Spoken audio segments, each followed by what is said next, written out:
Hi, how are you? How are you all? Hello, sir. Hi, how are you?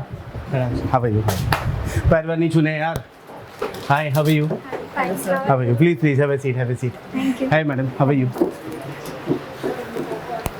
How are you all? चलो finally time has come to meet you all. मैं बहुत अच्छा हूँ यार. Very good. Thank you so much. किसने पूछा? हाँ. Hi, how are you?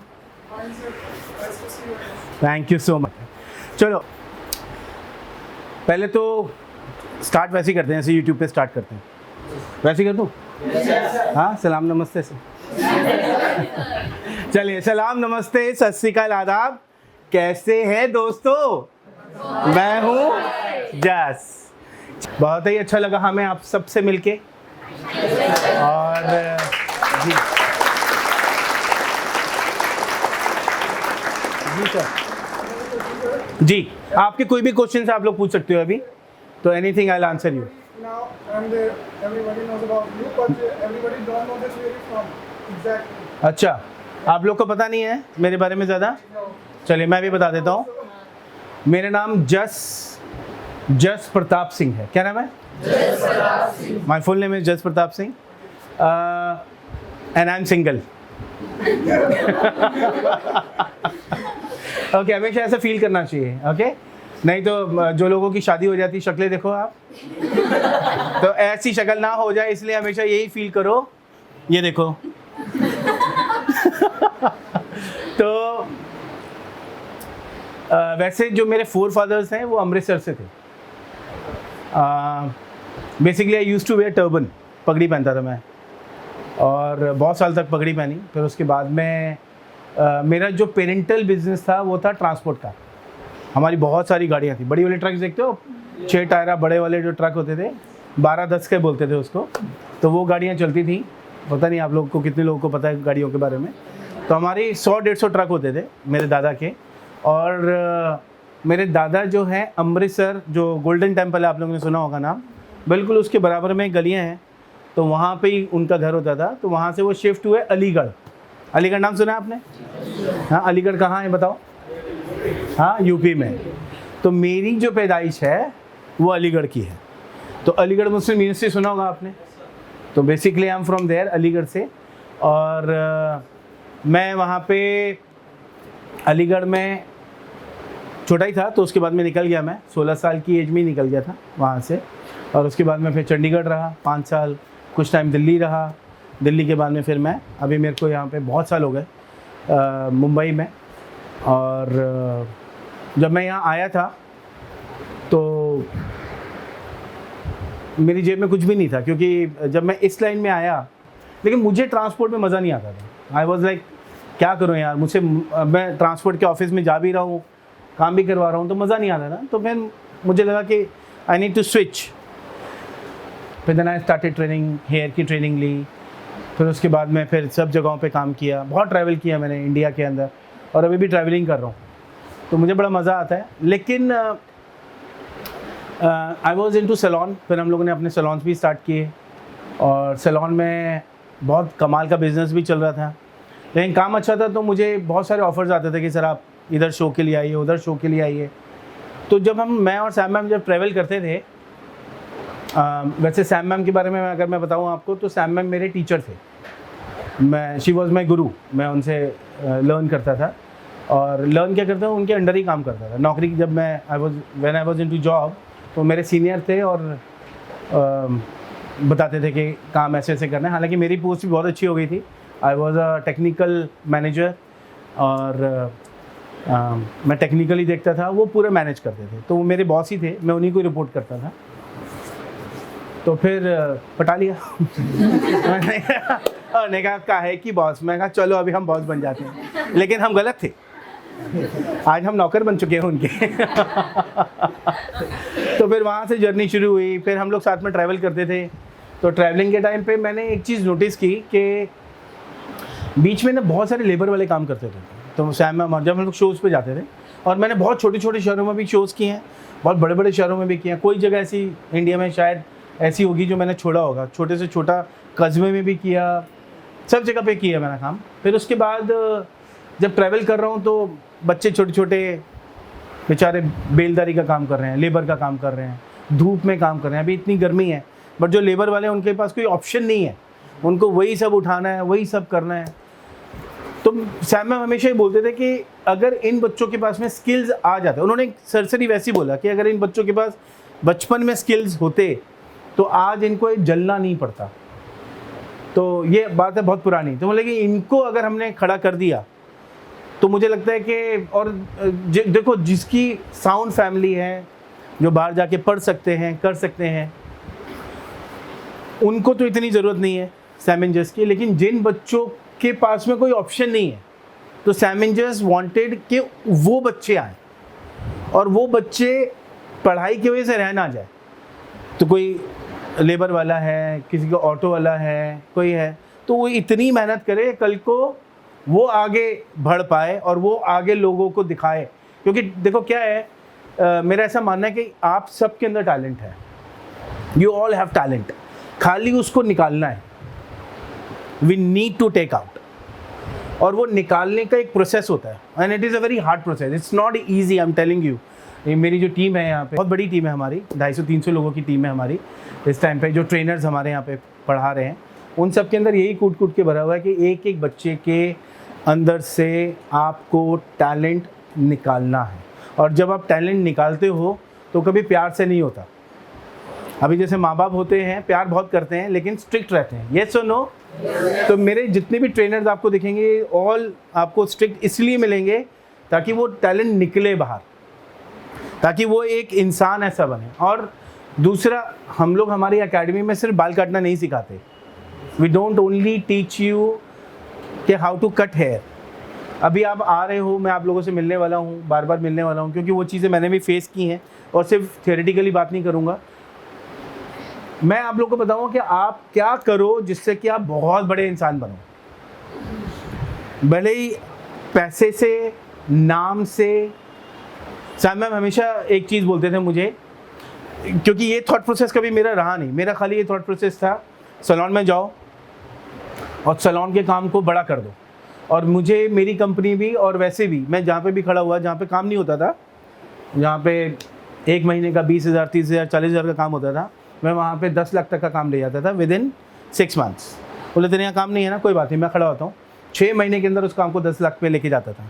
और मेरा यही काम था, जिस सैलून का काम नहीं है वहाँ पहुँचो, काम चलाओ, फिर उसके बाद दूसरे पे जाओ, काम चलाओ, फिर वहाँ पे टीम खड़ी करता था, और इस तरीके से मैंने काम किया। तो मुझे ये पता है कि बिज़नेस को कैसे बढ़ाना है, तो मैं उसी में बिज़ी था, उसी में ही कमा रहा था, उसी में ही कर रहा था।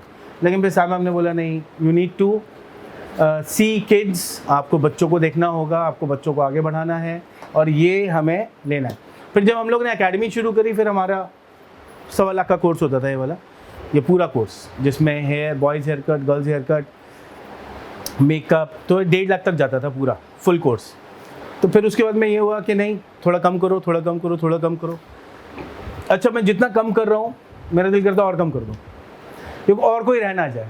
यार अभी भी लग रहा है कि ये बच्चे रह रहे, तो और कम कर दो। तो ये वाला जो अभी लास्ट 3 महीने से हमारा कोर्स चल रहा है 10,000 का, इसमें हमारे जितने भी बहुत सारे फ्रेंचाइजीज़ भी हैं, मेरे ख्याल से अभी तक हम लोगों ने 3 महीने के अंदर हमारी जितनी भी एकेडमीज़, ये हर कोई ऑफ़र नहीं दे रहा, आज हमारी 85 to 90 एकेडमीज़ हैं अक्रॉस इंडिया, उसमें से कुछ फ्रेंचाइजीज़ ने ये ऑफ़र अपने यहाँ पे रखा, और हम लोगों ने 10,000 का कोर्स लास्ट 3 मंथ्स में पढ़ाया है, जिसमें मुंबई में यहाँ पे और हमारी डोंबिवली एकेडमी में भी बहुत बच्चों को हम लोग ने पास आउट करके भेजा है लास्ट 3 मंथ्स में।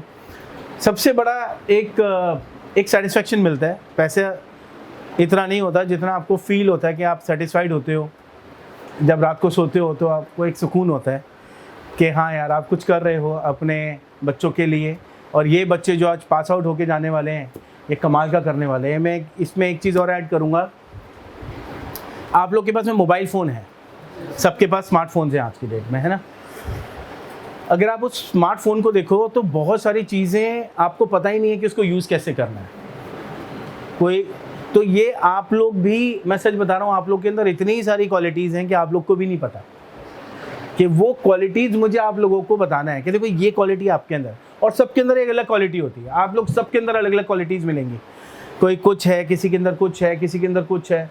वही क्वालिटी को निकालना है और उसी एक क्वालिटी को पकड़ के आगे लेके जाना। उसको हमारे बिजनेस के लैंग्वेज में बोलते हैं यूएसपी। क्या बोलते हैं? अच्छा, इसको कोई फुल फॉर्म बताएगा मुझे? इसका फुल फॉर्म होता है यूनिक सेलिंग प्राइस। किसी भी प्रोडक्ट का, आप कोई भी एक प्रोडक्ट देखो जिसका कुछ ऐसा होता है जिसकी वजह से आप उस पर अट्रैक्ट होते हो। अभी जैसे फॉर एन एग्जाम्पल आप ऊबर ओला आप करते हो तो उसका यूनिक सेलिंग प्राइस क्या है? घर बैठे बुला लोगे, उसका ये यूएसपी है, उसकी वजह से वो कमा रहा है। या आप कोई भी उठा के देख लो, जैसे इंटरनेट में कि भैया अभी इसके पास 4G है तो उसके पास 5G है, तो अगर जो 5G वाला आ गया तो उसका वो यूएसपी है कि भैया अभी 4G से भी बेटर आ गया 5G। पहले अपने पास 2G होता था, फिर 4G आया, अभी 5G आ रहा है, राइट? अभी 5G की अगर मार्केटिंग होगी तो आप क्या बोलोगे? यार ले लो, एक बार ट्राई करो, तो वो उसका क्या हो गया? यूएसपी। तो अभी आप लोगों का यूएसपी क्या है, वही ढूंढना है। और आप लोगों की डेली रिपोर्ट मेरे पास आती है, मैं रोज़ तो नहीं आ पाता, लेकिन मैं रिपोर्ट डेली रहता हूँ आप लोगों की। और बाकी मैं यही बोलूँगा कि अभी आप लोगों की जर्नी शुरू हुई है। दूसरा एक चीज़ को ध्यान रखना, ये जो 3 महीने की जर्नी है ये ईजी नहीं रहने वाली, ये बहुत डिफ़िकल्ट होने वाली है। आप लोग को अभी तक जो आप दूर से बैठ के देख रहे थे, जब सैलून में आप देखते हो कि अरे बाली तो उठाया, बाली तो काटा है, इसमें है क्या, राइट? लेकिन ऐसा नहीं है, इसमें बहुत सारी चीज़ें हैं जो आपको आपके माइंड में रखनी है और उसके हिसाब से आपको उसको इम्प्लीमेंट करना है। It is not easy.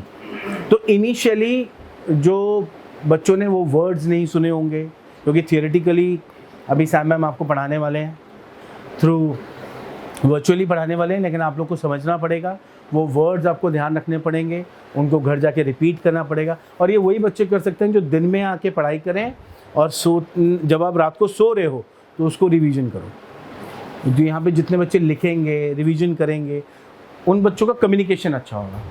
दूसरा मैं यहाँ पे ये चीज़ बोलूँगा कि अपना कम्युनिकेशन अच्छा रखना, आपको शुड बी वेरी क्लियर। जब आप बात कर रहे हो उसमें आपके बॉडी लैंग्वेज में एक हम्बलनेस भी होना चाहिए, क्योंकि आप सैलून इंडस्ट्री में हो। आप के अंदर सॉफ्ट स्किल्स होने बहुत ज़रूरी हैं। सॉफ्ट स्किल्स मतलब समझ में आता है आपको? सॉफ्ट स्किल्स का मतलब होता है कि आपका उठने का तरीका, आपका बैठने का तरीका, आपका बात करने का तरीका, आपका देखने का तरीका, आपका किसी से शेक हैंड करने का तरीका, समझ में आ रहा है? ये सॉफ्ट स्किल्स में आता है। तो ये जो सॉफ्ट स्किल्स हैं आपके, ये बहुत ज़रूरी है आप लोगों को अडॉप्ट करने के लिए। छोटी छोटी चीज़ें हैं जो सैम मैम खुद आएंगे और वो आपको ये सॉफ्ट स्किल्स की ट्रेनिंग देके जाएंगे। क्योंकि सैम मैम की अगर मैं बात करूँ तो वो इंडिया में कम रहे हैं, बाहर ज़्यादा रहे हैं, तो और वो ट्रेनिंग में ही रहे हैं। मैं इंडिया में बहुत ज़्यादा घूमा हूँ, सैम मैम वर्ल्ड वाइड घूमे हैं। वो दुबई से लेके अफ्रीका से लेके वो वर्ल्ड वाइड बहुत घूमे हैं और बहुत ट्रेनिंग दे के आए हैं बच्चों को, स्पेशली सॉफ्ट स्किल्स की, बिज़नेस की, प्रोसेस की। तो वो सब प्रोसेस आप लोग को बताया जाएगा कि कैसे कल को आप लोग को स्टेप बाय स्टेप जाना है, क्योंकि हर चीज़ का एक तरीका है। और जिस चीज़ को आप एक प्रोसेस में लेके जाओगे तो डेफिनेटली आप क्या होने वाले हो? सक्सेसफुल। और जैसे मैंने एक चीज़ बताई कि सैम मैम का हमेशा ये कहना है कि सक्सेसफुल इंसान वही है जिसके पास 2 चीज़ें हैं। क्या? पहला नाम, फिर पैसा। इन दोनों में से आपके पास पैसा बहुत है और आपका नाम नहीं है, कोई जानता नहीं है आपको, वो भी सक्सेसफुल में नहीं आएगा। आपके पास में सिर्फ नाम ही नाम है और पैसा नहीं है तो उसका भी कुछ नहीं है। यस और नो? और ये मैं चाहता हूँ कि ये प्रोसेस लेके जाना आप लोग यहाँ से, ताकि जो जो बच्चे अपने काम कर रहे हैं वो बच्चे आगे ज़िंदगी में बहुत काम करें। वो छोटी छोटी चीज़ें हैं जो आपको सैलून के लिए क्या क्या चीज़ें ज़रूरी हैं, हमें क्या क्या चीज़ों को अडॉप्ट करना पड़ेगा, उसकी आदत डालनी पड़ेगी। वो कुछ भी चीज़ें हो सकती हैं जो धीरे धीरे आपको बताया जाएगा, पढ़ने से लेके, उठने बैठने से लेके, बात करने से लेके, पंक्चुअल होने से लेके, टाइमिंग से लेके। एक केस स्टडी बनाई थी मैंने जापान के ऊपर, तो उसके छोटा सा एक मैं आपको बता देता हूँ। जापान के अंदर आज की डेट में बहुत छोटा सा कंट्री है, लेकिन उसका अगर जीडीपी देखो तो बहुत बड़ा है। पता नहीं आप लोगों को मेरी बात समझ में आ रही है कि नहीं आ रही, थोड़ा बिजनेस टॉक ज़्यादा कर रहा हूँ मैं। तो जो इनके जो कमाई है वो, और वो जो भी कर रहे हैं उनका एक्सीलेंसी में आ रहा है, मतलब दे आर वेरी एक्सीलेंट। तो उनका एक फंडा है कि अगर सपोज़ आपकी टाइमिंग 12 बजे की है तो वो 11:30 बजे पहुँचते हैं वहाँ पे।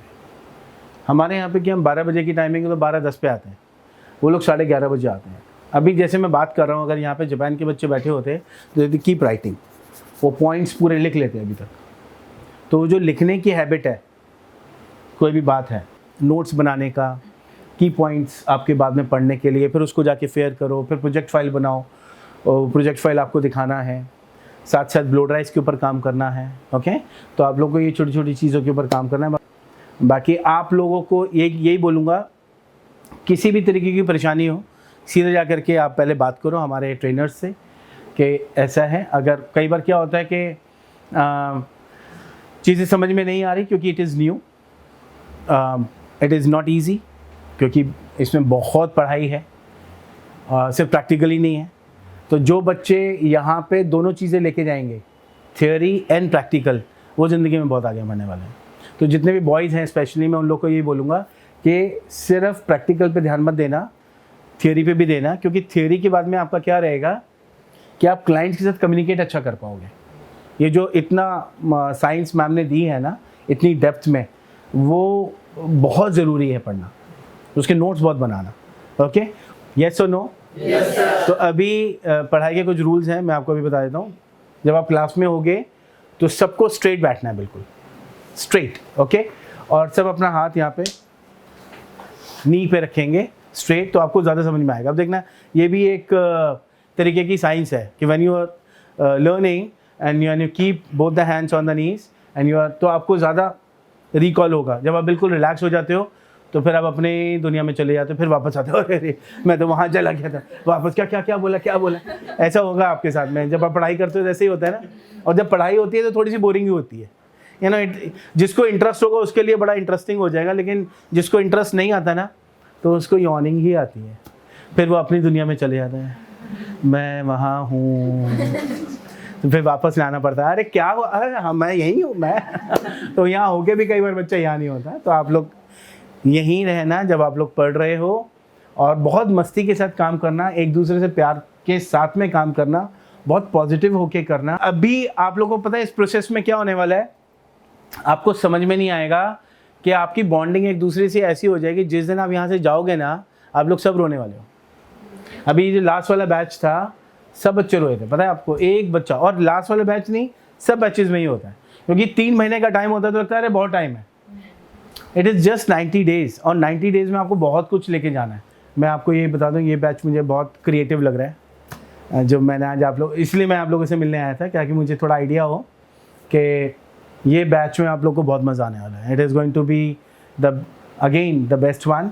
जो हमारा लास्ट बैच भी था, वो भी बहुत प्यारे बच्चे थे, मैं उनको बड़ा मिस करता हूँ। ये रोज़ मुझे स्नेहा मैडम, बिंदु मैडम और ये वेंकटेश सर, ये सब बोलते रहते हैं, सर उनको बच्चों को बड़ा मिस कर रहा हूँ मैं। तो ये पहला बैच था जिनको ये लोग भी मिस कर रहे हैं। पहले के बच्चे आए, कनेक्शन हुआ, लेकिन ये लास्ट वाले बैच से कुछ ज़्यादा ही कनेक्टेड हो गए, और ये उससे भी ज़्यादा होने वाला। बहुत कमाल के हैं, बहुत क्रिएटिव हैं, स्पेशली क्योंकि मुंबई से हैं, तो बहुत खुराफाती भी हैं, आपको समझना पड़ेगा। चलिए, thank you so much everyone, thank you,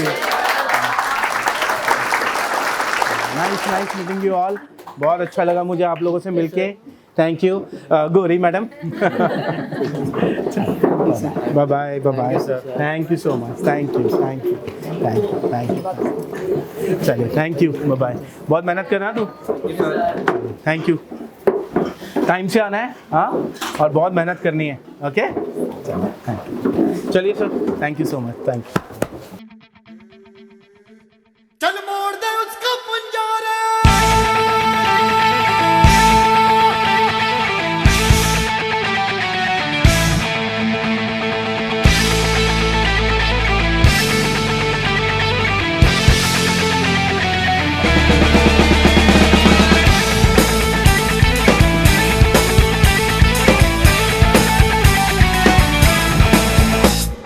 सात आसमां चीरे, अब सात समंदर पीरे, चल सात सुरों में कर दे।